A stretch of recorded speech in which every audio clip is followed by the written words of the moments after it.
Good afternoon dear students. आज हम अपने इस वीडियो के अंदर क्लास 9th का लेक्चर स्टार्ट कर रहा हूँ मैं, और जिसमें विषय हमारा साइंस है। और आपने ये बिल्कुल एनसीईआरटी की बुक से ही मैं आपके साथ डिस्कस करने लग रहा हूँ। आपने एनसीईआरटी की बुक को फॉलो करना है। तो अब हम सिलेबस की बात करते हैं। तो सिलेबस आप देखेंगे कि सिलेबस जो है इसमें हमारे पास कितने लेसन्स हैं? 15 लेसन्स हैं बेटा। और जैसा कि आप देख ही रहे हैं, चैप्टर नंबर 1 है मैटर इन आवर सराउंडिंग। तो इसी से ही हम आज स्टार्ट करेंगे बेटा। तो हम आज अपने इस वीडियो के अंदर सबसे पहले मैं आपके साथ मैटर के बारे में बताऊंगा। ध्यान से समझना है आपने कि हम अपने पृथ्वी पे जो भी चीज़ें देखते हैं तो उसके अलग अलग शेप्स हैं, अलग अलग साइज़ हैं, अलग अलग टेक्सचर्स हैं, और ये मटेरियल से बना होता है। और इन मटेरियल्स को हमारे वैज्ञानिकों ने क्या नाम दिया? मैटर नाम दिया। The air we breathe, the food we eat, stone, the cloud, star, plants and animals, even a small drop of water और a particle of a sand, each thing is matter. तो आपको clear हो गया कि जो हवा हम सांस लेते हैं, जो खाना हम खाते हैं, जो पत्थर हैं हमारे आसपास, क्लाउड्स हैं, बादल, stars, plants and animals, even a small drops of water, ये सभी क्या हैं बेटा? मैटर है बेटा।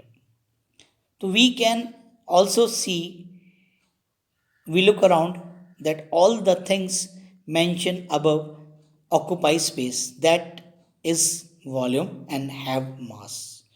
तो मैटर बेटा क्या हुआ? ऐसा पदार्थ जो कि जिसका अप स्पेस घेरता हो, वॉल्यूम, और उसका अपना वजन हो, उसे हम क्या बोलेंगे बेटा? मैटर बोलेंगे।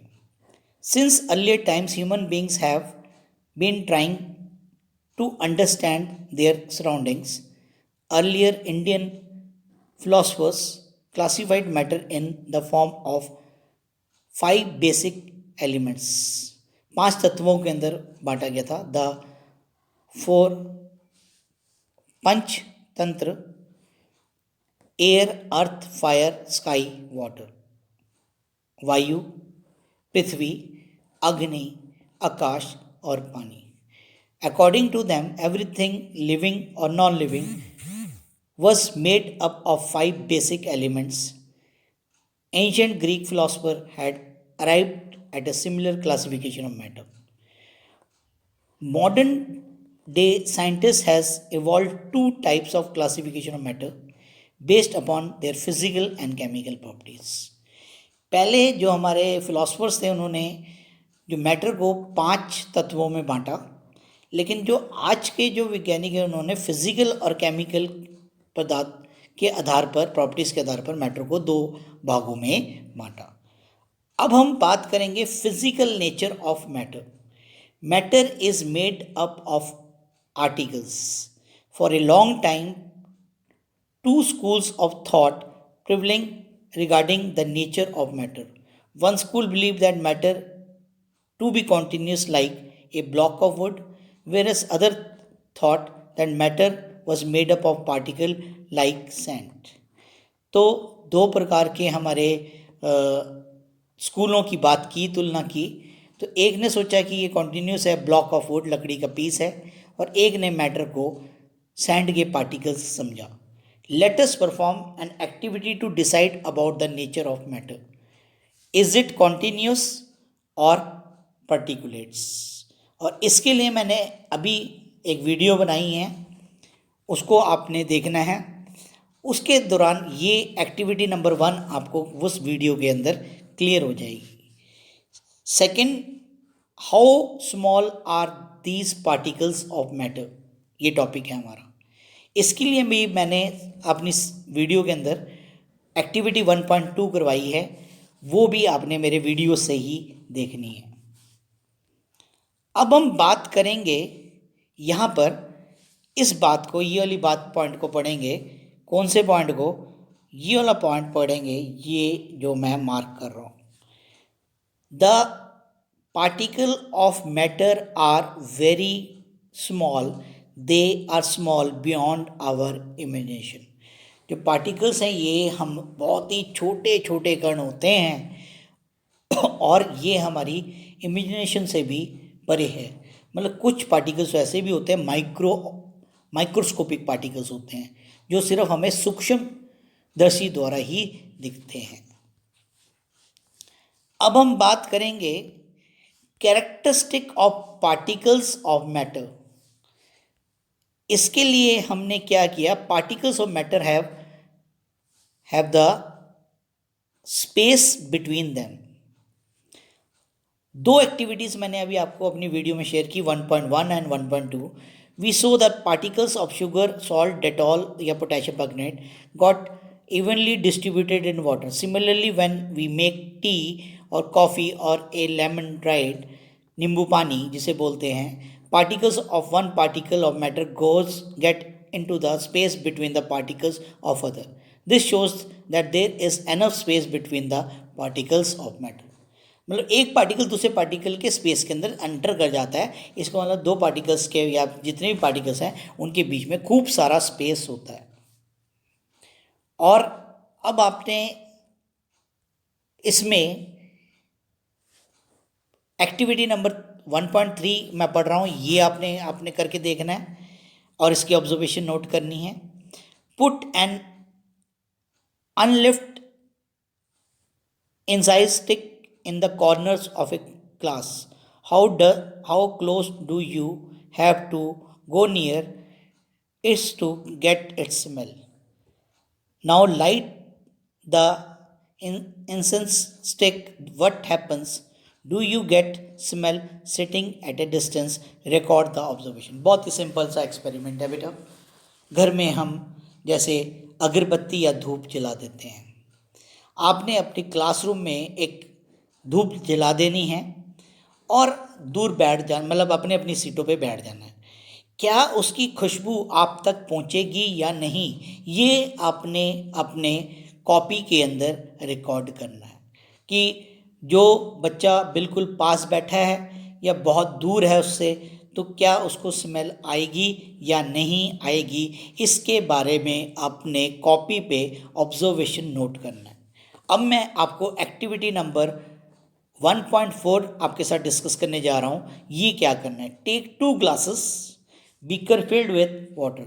2 कांच के ग्लासेस लेने हैं या बीकर्स लेने हैं जिसके अंदर आपने पानी भर रखा है। Put a drop of blue और red ink slowly and carefully along the side of the first beaker and honey in the same way in the second beaker. तो क्या करना है, पहले बीकर के अंदर आपने उसकी जो साइड की वॉल्स हैं उसके साथ एक ड्रॉप लिक्विड इंक का डालना है, चाहे वो नीला डालें चाहे वो लाल डालें, और दूसरे बीकर के अंदर साइड से ही रखते हुए आपने क्या डालना है, शहद डालनी है। Leave them undisturbed in the house और the corner in the class. Record your observation. What do you observe immediately after adding the ink drop? क्या होगा जब आपने उसके अंदर इंक ड्रॉप डाली? What do you observe immediately after adding honey? उसके अंदर शहद डाला। How many hours or days does it take for color ink to spread evenly throughout the water? आपने ये देखना है कि भाई कितने दिन, कितना टाइम, कितने घंटे लगने हैं जो हमारी जो कलर इंक है उसको पानी में फैलने के लिए। तो ये आपने अपनी नोटबुक पे नोट करना है। अब हम बात करेंगे activity number 1.5। Drop a crystal of copper sulphate और potassium permanganate into a glass of hot water and another containing cold water. Do not stir the solution, allow the crystal to settle at the bottom. आपने अब 2 glasses लेने हैं, glasses में एक में गर्म पानी लेना है और एक में ठंडा पानी लेना है। दोनों के अंदर चाहे तो आपने कॉपर सल्फेट का क्रिस्टल या पोटेशियम परमैंगनेट का क्रिस्टल एक एक डाल देना और उसके बाद आपने बिना छेड़े बिना स्टर किए आपने ये देखना है कि क्रिस्टल कितनी जल्दी सेटल डाउन हो जाएगा बॉटम के अंदर. What do you observe just above the solid crystal in glass? What happens as time passes? What does this suggest about the particles of solid and liquid? Does the rate of mixing changes with temperature? Why and how? आपने ये देखना है कि solid crystals कांच में की glass में कैसे काम कर रहा है, कितना समय पास हो गया है और उसके बाद पार्टिकल्स किस में ज़्यादा वो काम करता है और तापमान के साथ इसका क्या रिलेशन है. तो ये आपने 5 एक्टिविटीज़, 2 मैंने अपनी वीडियोस में शेयर किया था और 3 मैंने अब आपको थ्योरेटिकल पढ़ाया. ये आपने बैठकर डिस्कस करना है और इसी का जो कंक्लूजन है वो मैं आपको पढ़ देता हूँ. Particles of matter are continuously moving, that is why they possess what we call the kinetic energy. जो पार्टिकल्स हैं ये लगातार मूवमेंट में हैं और इसकी वजह है इसके अंदर गतिज ऊर्जा होती है जो kinetic energy. As the temperature rises, जैसे ही तापमान बढ़ता है पार्टिकल मूव फास्टर, तेजी से दौड़ता है. So we can say that with increase in the temperature the kinetic energy of the particle also increase. तापमान के वृद्धि होने पर काइनेटिक एनर्जी जो पार्टिकल्स की है वो बढ़ जाती है. In the above 3 activities we observe that particles of matter intermix on their own with each other. They do not so by getting into the space between the particles. This intermixing of particles of 2 different types of matter of by their own is called as diffusion. We also observe that on heating the diffusion become faster. Why does this happens? तो हम इसमें प्यारे बच्चों ये पढ़ेंगे. इसमें बताया कि हमने 3 एक्टिविटीज़ में देखा कि जो पार्टिकल्स है वो अपने आप ही मिक्स हो रहे हैं, इसको हम स्टर नहीं कर रहे हैं. और ये ऐसा क्यों करते हैं? क्योंकि इनके बीच में स्पेस होता है, 2 एक दूसरे के साथ मिक्सिंग हो जाती है. 2 या 2 से अधिक पार्टिकल्स का आपस में मिलना बिना किसी सपोर्ट के क्या कहलाती है बेटा? डिफ्यूजन कहलाती है. ये डिफ्यूजन कहलाती है. तो ये आपने वर्ड डिफ्यूजन याद करनी है यहाँ से. और डिफ्यूजन जो है उसका जो रेट है वो बढ़ जाता है जब हम तापमान को बढ़ाते हैं. और ये सोचना है आपने आज के लेक्चर के अंत में कि ऐसा क्यों हुआ. और आगे फिर हम इसका अगला आर्टिकल नेक्स्ट वीडियो में आपके साथ शेयर करूँगा. तब तक के लिए thank you for watching my video.